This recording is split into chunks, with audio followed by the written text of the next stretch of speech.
Shauna Ben, and I'm the Hawaii Community Outreach and Education Programs Lead for the National Solar Observatory, which is the facility that built and manages the National Science Foundation's Inouye Solar Telescope on Maui. And the telescope's named after late Hawaii Senator Daniel K. Inouye. So you might be able to tell from it being a solar telescope that we observe during the day because we study the sun. And so what you're observing here is a series of videos depicting solar storms happening on our sun. Solar storms are bursts of magnetic field and particles and radiation that erupt from our sun and sometimes reach us here on Earth. When it gets to Earth, it can sometimes damage our technologies, like things dependent on satellites and long radio waves. So things like GPS and radio communications.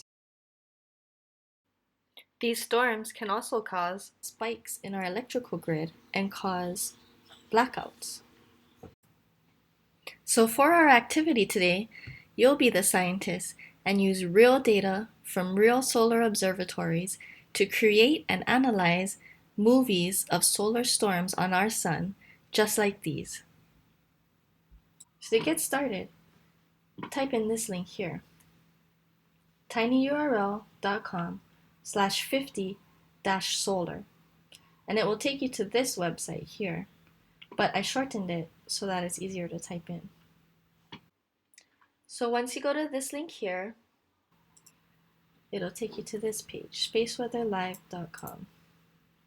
And what this is it's a list of the top 50 solar flares that happened since June 1996.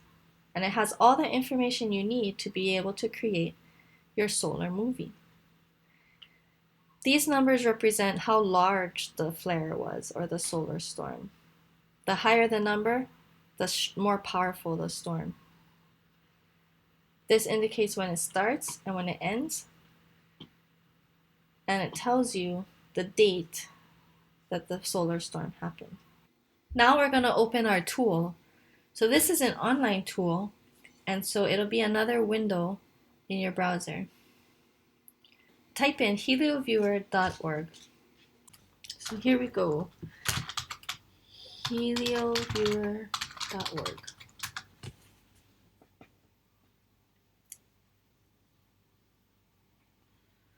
And this is what you see. Click on data source to open up your panel. This is what the sun looks like today. Here's the date. The observatory that collected the data, Solar Dynamics Observatory. The instrument,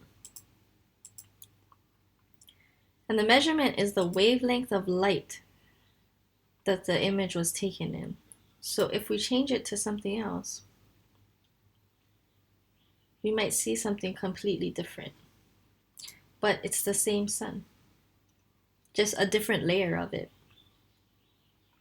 Different wavelengths of light correspond to different layers of the sun. So let's capture a solar flare. You should have two windows open, helioviewer.org and spaceweatherlive.com. So now that you have your two windows open, let's pick a solar flare to capture. We're going to stick with one observatory for now, and that is the Solar Dynamics Observatory. They hadn't started collecting data until 2006, and so we're going to look for a flare that happened after 2006. Let's do this one, 2017.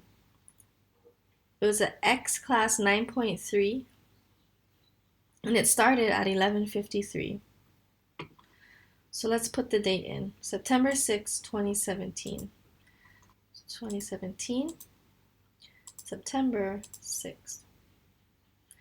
When it's green, it means that there is data for that time period. When it's red, it means that there is not. So this is the sun on that day. And we want to make sure we get the right time to be able to capture the flare. Here it says that the flare started at 11:53. And so I'm just going to set the time for 11:19, sometime before when the flare started. Now that you have the correct information entered, September 6, 2017, at 11:19:41, sometime before when the flare started, and set the jump to 15 minutes.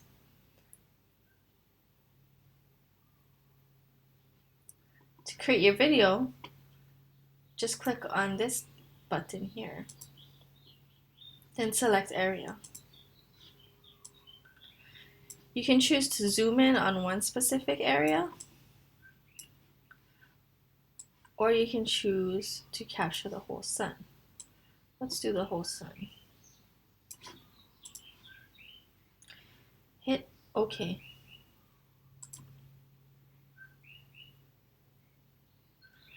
Wait for your video to process. Once your movie is finished, click on it here. You can watch your movie and you can download it. Let's download it. And here's what we got. Did you see the big solar flare? Now that we made our first solar movie and we know a little bit about how the Helioviewer tool works, let's go back and explore. Go back to helioviewer.org and spaceweatherlive.com and choose another solar flare to capture.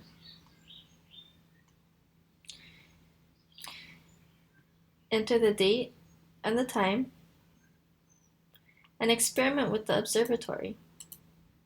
Different observatories give you different types of data.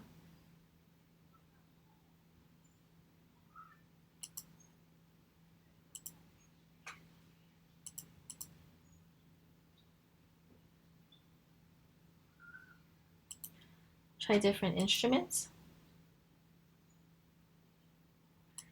and different wavelengths of light.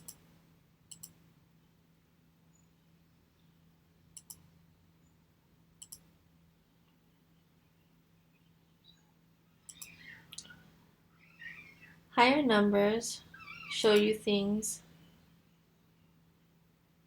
like sunspots, which are dark areas of dense magnetic field on the sun. For flares, use wavelengths like 171, where you can see bright flashes of light, which is what the solar flares are, bursts of light radiation. Use this guide to help you find specific events on the sun, things like sunspots, or coronal loops, or flares. If you want to create a sunspot, the best observatory to use would be Solar Dynamics Observatory. The atmospheric imaging assembly would be the instrument, and these are the measurements in which you see them the best. These are other options for viewing sunspots. Take a screenshot if that helps. Here's your challenge. Find a day where there were both sunspots and flares on the sun. Sunspots are dark spots that you see on the sun that are dense areas of magnetic field. Flares are bright flashes of light and radiation that burst out from the sun. Capture both sunspot and flares using this guide and helioviewer.org. If you'd like to go more in-depth with Helioviewer, check out the user guide found here. It'll tell you more about the tool and its many applications. Well, that's it for today's activity. I hope you liked it. I hope you thought it was really neat to create those solar movies and capture those flares and sunspots and all the different activities and actions that happen on the sun. Helioviewer is a great tool because it's real data from real observatories. So think of ways in which you might be able to use it for something like science fair or your next science project. Maybe look at how sunspots evolve over time. So once again, I'm Tishana Ben with the National Solar Observatory. If you're interested in learning more about us, you can visit our website at www.nso.edu and check out our social media pages.